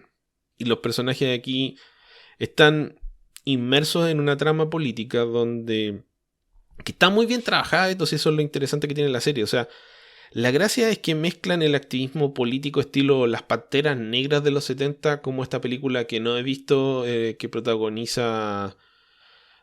¿Cómo se llama el actor que aparecía en Black Panther, que era el amigo de Black Panther que después encabeza la rebelión, que se vuelve el aliado de Michael B. Jordan? ¿El personaje o el actor? El actor. Es Daniel Kaluuya. Ya, Daniel Kaluuya hizo una serie, o sea, una película, creo que fue el año pasado o antepasado, que está en HBO Max, que es sobre el movimiento de las Panteras Negras. Entonces, todo este activismo está orientado a la idea de que primero se crea la raza de los Kaijin, que los Kaijin son humanos genéticamente modificados que les alteran el ADN para crear estos monstruos con características de animales e insectos, y que se transforman de a poco por mestizaje y por reproducción tradicional en un porcentaje, en una minoría de la población de Japón. Entonces ellos empiezan a luchar por tener un lugar dentro de Japón, porque son vistos como anomalías genéticas por un grupo más bien de extrema derecha, y ellos se radicalizan como partido político, y esta radicalización termina en una negociación, luego de una serie de actividades terroristas, una negociación con el primer ministro japonés para darles un lugar dentro de la sociedad. Y el líder de este grupo, que es un partido político que ahora no recuerdo el nombre, creo que era Gamra, algo así, accede a los términos del primer ministro, que es muy cínico. Les dice básicamente: yo los voy a aceptar dentro de la sociedad japonesa porque ustedes son seres que los puedo controlar, pero que tienen poder. Entonces, cuando Japón entre en una guerra, yo los voy a usar como carne de cañón, porque ustedes van a ser útiles para mí, porque los puedo mandar al frente, no me importa si se mueren, y tienen suficiente poder como para fortalecer el poder de Japón. Así que les voy a dar un lugar en la sociedad en la medida de que ustedes accedan a estos términos. Y esto genera un quiebre, un cisma dentro de la organización, porque al verse explotados de esta forma, los más idealistas del grupo simplemente no lo aceptan, y los más viejos, más cínicos dicen: bueno, algo es algo, esto es mejor que permanecer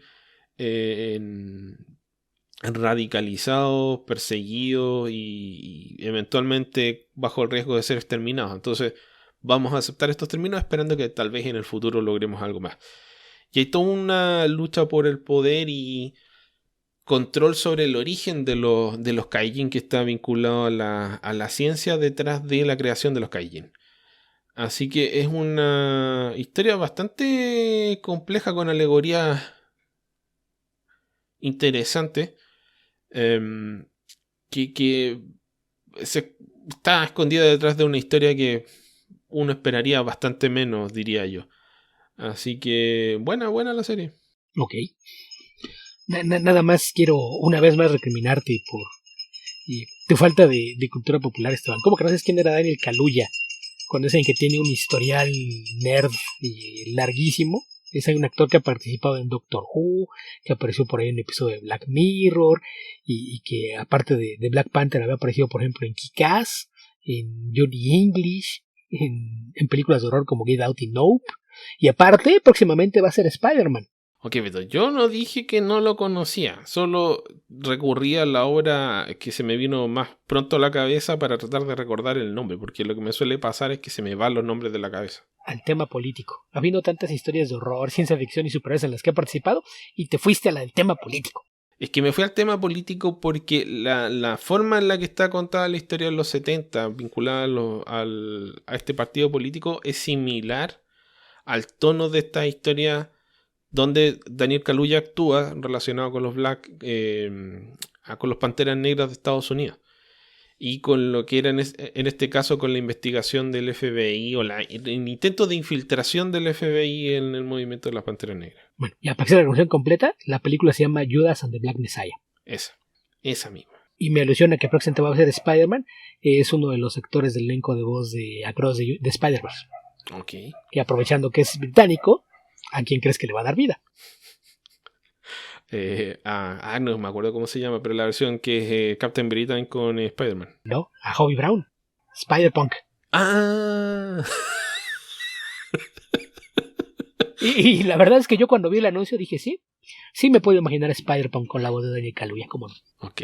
Pero pues eso. Beto, no sé si quieres comentar alguna cosa. Pues de rapidito, pero creo que sí vale la pena pendiente. Hace rato de las preguntas de Tío Coy mencionó que de sus cómics favoritos del año pasado en DC era la miniserie de Catwoman Lonely City, que es una miniserie de 4 números, que no sé si esto cuenta como formato prestigio, son esos cómics de 48 páginas que está publicando Black Label, y que yo la verdad es que lo que no termino de entender es el por qué insisten en este formato cuando las historias de Black Label están hechas para hacer novelas gráficas. La verdad es que sí es molesto que insistan con estos formatos, y de todos modos te vas a tardar 3 o 4 meses entre un número y otro. ¿Por qué no dejas que acabe la historia y la publicas en un solo tomo?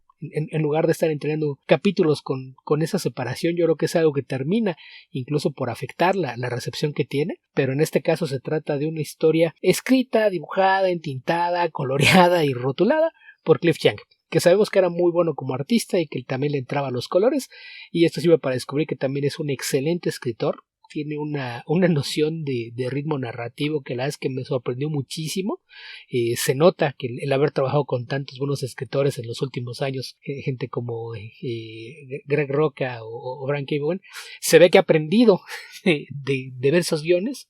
Me gusta que no mencionaste a Brian Azzarello, Beto.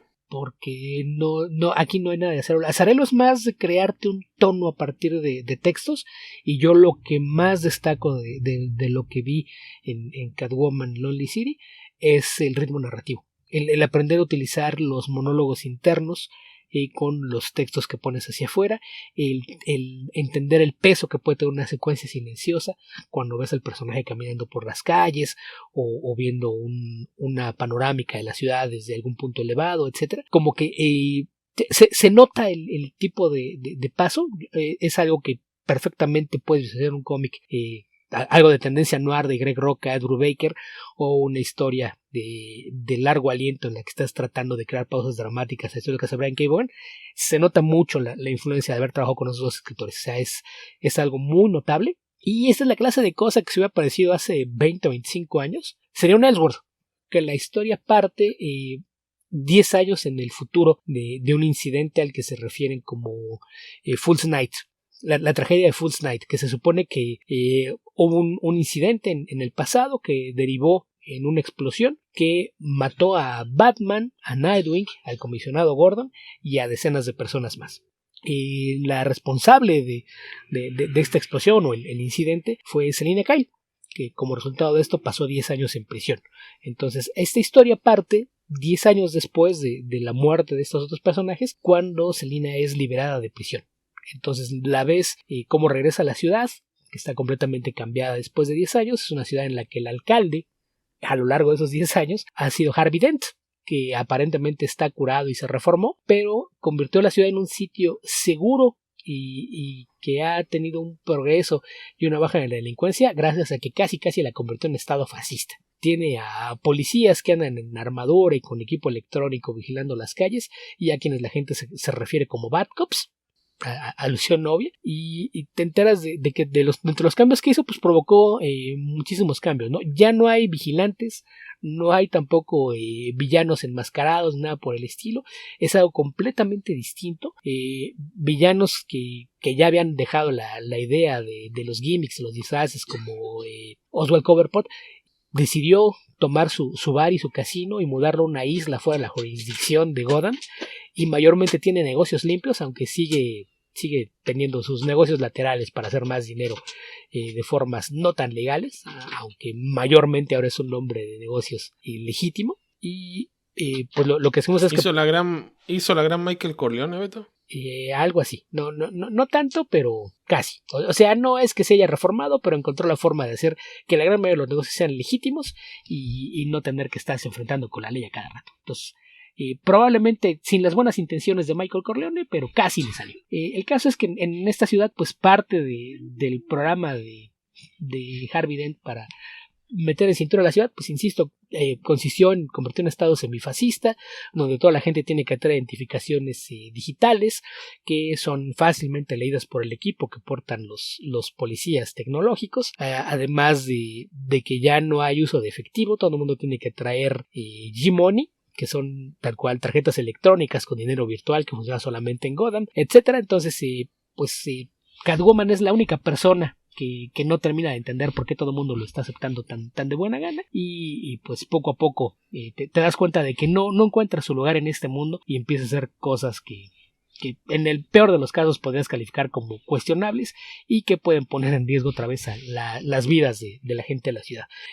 No quiero dar más detalles de la serie porque creo que mucho de lo que te permite disfrutarla es ver todos los guiños que hace o que te muestra qué pasaría en un mundo así 10 años después de la muerte de Batman y esta fuera de la ciudad, que es lo que pasa con muchos de los personajes, ¿no? Y hay algunas críticas que por ejemplo, una que hemos visto muy a menudo en el mundo real, que dicen, no, pues es que Batman en lugar de ponerse un traje de furro y salir a golpear a gente con problemas mentales, decidir invertir su dinero de otra forma, tal vez la ciudad estaría mejor. Y hay por ahí una discusión en donde lo dice, ¿no? Otro de los personajes dice, es que no puedo creer que hayamos perdido tanto tiempo, estuvimos peleando todos disfrazados y esto acabó con mucha muerte. Y después de todo esto, el dinero de Bruce ha hecho más por esta ciudad que todo lo que hicimos en todos años golpeando gente. Hay más programas sociales, casas para todos, etcétera, y la queja de Catwoman es claro, también hay más policías y más armas. Entonces tiene por ahí, dentro de muchas cosas que hace, tiene algunos cuestionamientos ideológicos respecto a lo que hace Batman y otras formas en las que podría tratar de proteger a la población,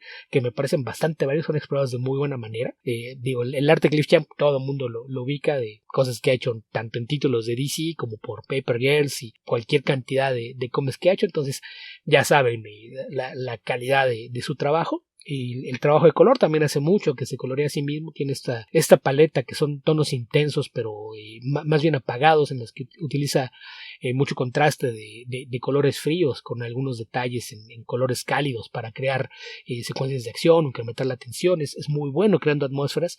Insisto, el ritmo narrativo es algo que también está muy bien construido, que permite que le vayas agarrando un poquito el gusto al tono con el que te está contando la historia. Insisto, es una miniserie de 4 números de 48 páginas aproximadamente, que tardó muchísimo en salir, se tardó como un año en completarse la historia, por eso insisto, esta es la clase de cosas que honestamente me parece que debían publicarse directamente como novelas gráficas. Por alguna razón en DC se niegan a hacerlo, pero si le pueden echar un vistazo, se los recomiendo bastante. Ya hay un tomo que recoge la historia completa, gracias a Dios, es algo que hacía mucha falta. Y la verdad es que está bastante bien la historia. Es de esas cosas que la historia se sostiene por sí misma. Me parece que es una muy buena historia, muy bien realizada. Tenemos ya otro caso de dibujante que demuestra que también puede escribir y tiene además este añadido de ese montón de guiños que si son fans de Batman seguramente le van a encontrar divertido o curioso lo que pasó con muchos personajes y situaciones en este mundo. Ok, Beto, suena bastante bien. Está bastante bien, la verdad. Qué bueno. Qué bueno por Cliff Chiang. Qué bueno que ahora no tiene que esperar a que Brian Azzarello lo haga idioteces. Sí, ahora solo tiene que esperar a que se complete el esquema de trabajo que le pusieron. Sí, algo así. Que le aprueben más proyectos. Sí, que aparte esto es de las cosas que dentro de Black Label fue editado y supervisado directamente por Chris Conroy, que me parece que suele ser calidad. Cuando Conroy él mismo edita las cosas, generalmente salen bien. Cuando delega, a veces sí te tienes que preguntar si eligió bien a la gente para hacerlo. Bueno, es lo que hay, Beto. Es lo que hay. A veces no tiene mucho donde elegir. Sí, pero cuando ves el directo sí se ve un poquito reducido porque aparte de que la opción así no dice por Cliff Chiang, dice escrito, dibujado, coloreado y rotulado por Cliff Chiang. Para que no queden dudas. Ok. Bueno, Beto, creo que con esto estamos terminando este episodio de Comic Verso, ¿no? Yo creo que sí. Nos pasamos un poquito de nuestro tiempo habitual, pero nos íbamos a quedar sin comentarios si no decíamos un par de cosas. Y creo que hace un par de semanas atrás sacamos un episodio de solo preguntas y no es la idea que pase. Les agradecemos muchísimo las preguntas, pero creo que si seguimos recibiendo este volumen de preguntas vamos a tener que empezar a seleccionar algunas. Vamos a hacer fuego rápido y preguntas como la de Alan Moore se van a quedar en un sí. Sí, y traten de ser un poco más específicos con algunas preguntas porque, claro, puede que ustedes tengan la idea muy clara de qué es lo que quieren saber, pero no significa que nosotros les entendamos de qué están hablando. Así es. Sobre todo cuando es alguna pregunta sobre algún personaje, por si nos pueden contar su origen y su historia y de repente así como ahorita con Bizarro, son más de 60 años, ¿de qué estás hablando? Y hay varias versiones. Sí. Bueno, léete el Man of Steel 5, creo que sí. Es una historia autoconclusiva. Bueno, todos los números de Man of Steel son historias autoconclusivas, así que no pierdes nada. ¿Qué tiempos aquellos cuando agarrabas un cómic y era una historia completa? Sí. De repente pasa, por ahí de repente pasa. Sí, de repente, pero es muy raro. Que en realidad, si leen eso y les gustan, se pueden seguir ahora que ya están reapareciendo tomos con el nombre justamente de Man of Steel, de toda aquella etapa de Action Comics y Superman por John Byrne. Todos esos cómics son exactamente igual, cada cómic es una historia completa. Es una opción que vale la pena. Sí, sobre todo los de Action. Creo que el de Silver Banshee nomás es de 2 números. En principio no, más bien lo que pasa es que hace como una subtrama y después es la historia que se centra en ella, ¿no? Entonces, sí existe una cierta continuidad, pero dentro de que hay una continuidad general, cada historia es una historia completa, que tiene pistas que te llevan a otra. La única que es propiamente una historia... A ver, puede que me esté carrileando un poco como decimos por acá, pero creo recordar que la única que es una historia que continúa de un número a otro es la del universo de bolsillo, que son 3 números. Ajá, pero eso sí es un poquito después. Es bastante después, el segundo año. Lo que pasa es que no es que continúe después, lo que pasa es que es un crossover también con un número de Legion. Sí. Entonces, es que es un número aquí, va a Legion y regresa a Action. Así es. Entonces, es por eso. Esa es la única que no es autocontenida, pero ya es después del segundo año de que estaba John Byrne ahí. Entonces, sí. Se van a dar cuenta como cuando se empieza a dar el cambio, que es cuando John Byrne se dio cuenta de que podía estar proponiendo una idiotez y le dicen, sí, tú hazlo, confiamos en ti. Y fue cuando dijo, no. Sí, John Byrne, tienes las mejores ideas del mundo, haz lo que quieras. Fue cuando él con todo su ego fue, ok, ya no me están tomando en serio, esto ya no me gustó, ahí se ven, ya me voy. Lo único peor para el ego de una persona así no es que le digas que sí a todo, es que le digas que sí a todo. Depende, creo que a John Byrne lo puedes ofender de muchas maneras, dependiendo de qué lado de la cama se levantó ese día. Me refiero a que en este caso su ego exige que le digas, sí, John, tienes la razón, y que no suene como un, sí, John, haz lo que tú quieras. Algo así, por lo menos en esa época. A John Byrne ahora lo puedes enojar con cualquier cosa. Recuerda que ya se peleó consigo mismo. Sí. Con esto nos comenzamos a despedir. Recuerden que nos pueden encontrar en www.comicverso.org. Nuestro Facebook es www.facebook.com/comicverso. Nuestro Twitter es comicverso. A Alberto lo encuentran como Albion2112. A mí me pueden encontrar como epedreros.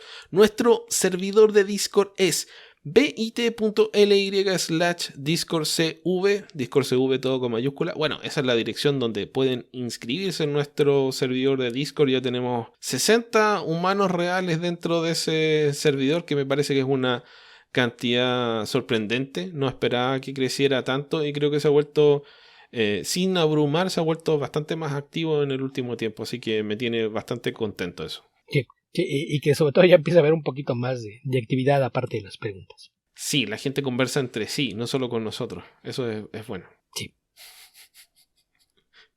Y también, bueno, tenemos los proyectos de Beto. Beto, como saben, es una presencia, es un rincón de internet en sí mismo, así que pueden ingresar a sus múltiples proyectos que son La Hoguera de las Necedades, su Patreon, que es Guía Ficcionauta, Ficcionauta con X, y también los múltiples podcasts en los que participa, donde está De la Ciencia de la Ficción con el amigo Héctor McCoy, y también el poderoso podcast Comicase, donde participa. No me acuerdo si estás participando regularmente o solo esporádicamente ahora, Beto. Regularmente, excepto cuando me amenazan con que quieren hablar de cosas que me parecen una pérdida de tiempo, como Spawn Batman.